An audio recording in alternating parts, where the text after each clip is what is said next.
Everyone, রান্নার রকমারি চ্যানেলে আর একটি পর্ব দেখার জন্য সবাইকে ওয়েলকাম জানাই। তার মানে কিন্তু প্রতিটা বাঙালি বাড়িতেই মাংস ভাত। তো আজকে আমি তোমাদের সাথে শেয়ার করব একদম সিম্পলিভাবে চিকেন কষার রেসিপি। তো চলো শুরু থেকে শেষ পর্যন্ত রেসিপিটি দেখে নেওয়ার অনুরোধ রইল।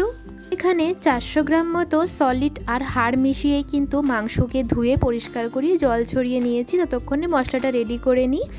এখানে মিক্সার জারের মধ্যে আমি দিয়ে দিলাম 2 চামচ মতো জিরে, আর এখানে দিয়ে দিলাম পরিমাণ মতো আদাগুলোকে একটু ছোট ছোট করে কেটে নিয়েছি। এখানে কিন্তু মাঝারি সাইজের গোটা রসুন দিয়েছি, আর আদাটা কিন্তু একটু অল্প পরিমাণেই দিয়েছি।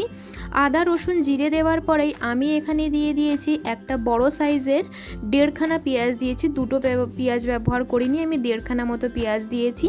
আর এখানে আমি দিয়েছি 3টে শুকনো লঙ্কা আর 2টো কাঁচা লঙ্কা দিয়েছি। যে যতটা ঝাল খাও সে অনুযায়ী কিন্তু ঝালটা দেবে।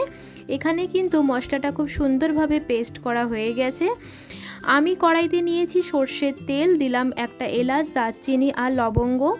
এখানে দিয়েছি 3টে তেজপাতাকে মাঝখান থেকে চিড়ে দিয়ে দিলাম, আর দিয়েছি আমি একটা শুকনো লঙ্কা, কেন কি লঙ্কা আমি অলরেডি দিয়ে রেখেছি, তার জন্য বেশি ঝাল হয়ে যেতে পারে। আর এখানে দিয়ে দিলাম আমি 2 চামচ মতো জিরে। মশলাগুলো একটু ভাজা ভাজা হয়ে গেলেই আমি এতে বাদবাকি মশলা অ্যাড করব। মশলাগুলো একটু ভাজা হয়ে যাওয়ার পরেই আমি এখানে দিয়ে দিলাম জিরি করে কাটা পেঁয়াজ কুচি। এখানে কিন্তু আমি 2টো পেঁয়াজ ব্যবহার করেছি, বড় পেঁয়াজ না, কিন্তু ছোট পেঁয়াজই দিয়েছি। পেঁয়াজটা একটু লাল লাল ভাজা হয়ে গেলে বাদবাকি মশলা এতে আমি অ্যাড করব।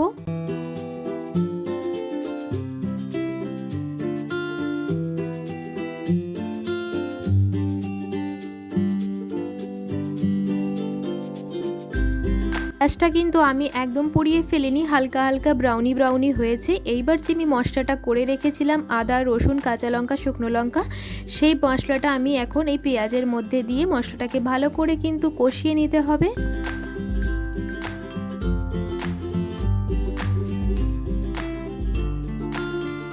কিন্তু চিকেন কষা খুব সিম্পলিভাবে রান্না করি। এইদিকে বাটি ধোয়া জলটাও দিয়ে দিলাম। এতে আমি কিন্তু কোনোভাবে টক দই বা কাজু বাদাম বাটা কোনো কিছুই ব্যবহার করি না। একদম ঘরোয়া পদ্ধতিতে যে মাংস কষা কী করে করতে হয় সেটাই তোমাদের সাথে শেয়ার করে নিচ্ছি।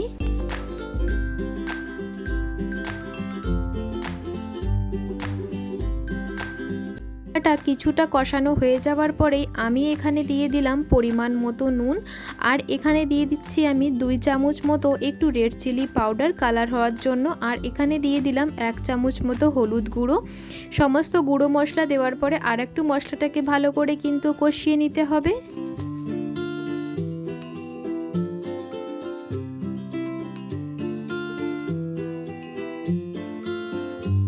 এখানে আমি দিয়ে দিচ্ছি টমেটো কেচাপ। আমি কিন্তু এখানে গোটা টমেটো ব্যবহার করিনি, তার জন্য আমি এখানে টমেটো কেচাপ দিচ্ছি। টমেটো কেচাপ এখানে আমি 2 চামচ মতো দিয়েছি, বেশি দিলে কিন্তু জিনিসটা অনেক মিষ্টি মিষ্টি হয়ে যাবে, তার জন্য এখানে 2 চামচ মতোই আমি টমেটো কেচাপ দিয়েছি।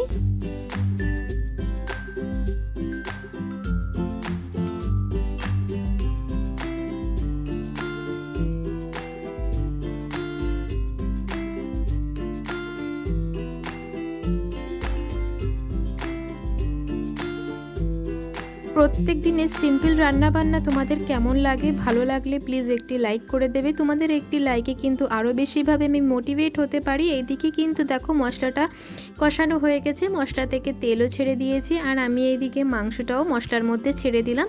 এইবার মাংস দেওয়ার পরে ভালো করে কিন্তু গ্যাসের ফ্লেমটা মিডিয়াম করে একে ভালো করে কিন্তু কষাতে হবে। মিনিমাম 20 থেকে 25 মিনিট আমি ভালো করে কষিয়ে নেব। মাংসটা যত কষানো ভালো হবে ততটা কিন্তু খেতে খুবই সুন্দর লাগবে, আর মাংসটা খুবই সফট হবে।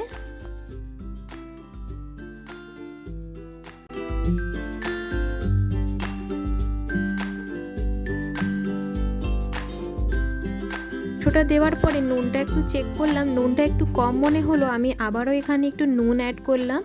এবার এখানে গুঁড়ো মশলা বলতে এখানে আমি দিয়ে দিয়েছি 1.5 চামচ মতো কাঁচা জিরের গুঁড়ো, আর এখানে আমি দিয়ে দিচ্ছি চিকেন মশলা বা মিট মশলা। এখানে আমি 3 চামচ মতো, ছোট চামচে 3 চামচ মিট মশলা দিয়েছি। গুঁড়ো মশলাকে এতে ভালো করে কিন্তু মিক্স করে নিতে হবে।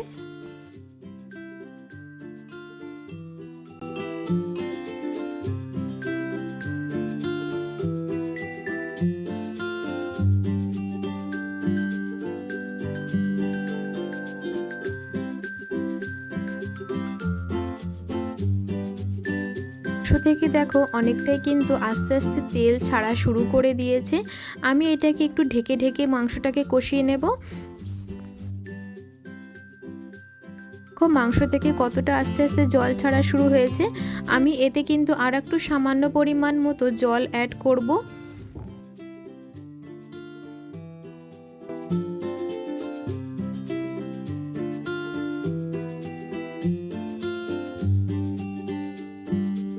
কিছুটা কষানো হয়ে যাওয়ার পরেই আমি কিন্তু এতে আলু অ্যাড করেছি। আর সাথে কিন্তু অনেকেরই আলু অ্যাড করে না, কিন্তু আমাদের বাড়িতে সবাই একটু বেশি আলু খেতে ভালোবাসে বলে আমি একটু আলু অ্যাড করেছি। যদি এতে আলু দিতে না চাও তাহলে কিন্তু স্কিপ করে যেতে পারো।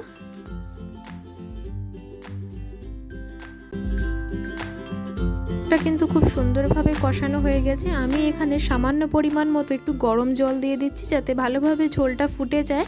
আর যদি কিছু আলুগুলো শক্ত থাকে সেইগুলো ভালোভাবে গলে যায়, তার জন্য একদম সামান্য পরিমাণ মতো জল দিয়েছি। এতে আমি গরম জল ব্যবহার করেছি।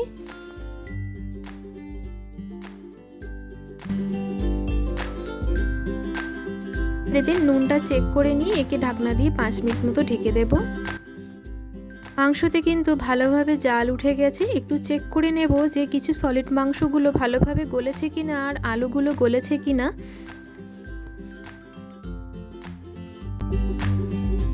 কিন্তু কিছু আলু আর কিছু সলিড মাংসগুলো একটু শক্ত আছে। একে আমি আবারও 2 মিনিট মতো ঢাকনা দিয়ে ঢেকে দেব।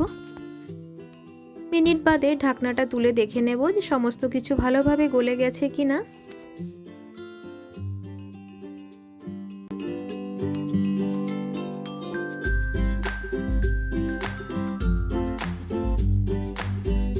আর আলু ভালোভাবে কিন্তু গলে গেছে। এবার গ্যাসের ফ্লেমটা হাই করে এগিয়ে ঝোলটাকে একটু কিছুক্ষণের জন্য ফুটিয়ে নেব।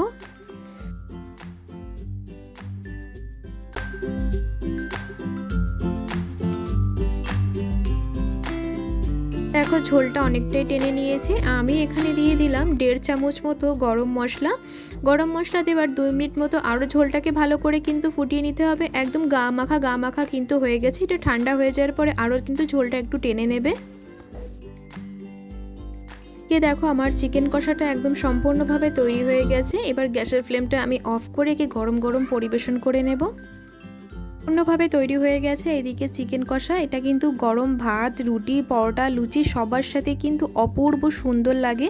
তোমরা কিন্তু বাড়িতে অবশ্যই এই সিম্পল চিকেন কষার রেসিপিটি ট্রাই করো। আশা করি তোমাদের ভীষণ ভালো লাগবে। চিকেন কষার রেসিপি যদি তোমাদের ভালো লেগে থাকে প্লিজ একটি লাইক করে দেবে। চ্যানেলে যদি নতুন সদস্য হয়ে থাকো চ্যানেলটিকে সাবস্ক্রাইব করার জন্য অনুরোধ রইল। পাশে থাকে বেল আইকনটিকে অবশ্যই প্রেস করে দেবে। নতুন একটি রেসিপি নিয়ে তোমাদের সাথে আবার দেখা হবে। সবাই ভালো থেকো, সুস্থ থেকো। আসি তাহলে, ধন্যবাদ।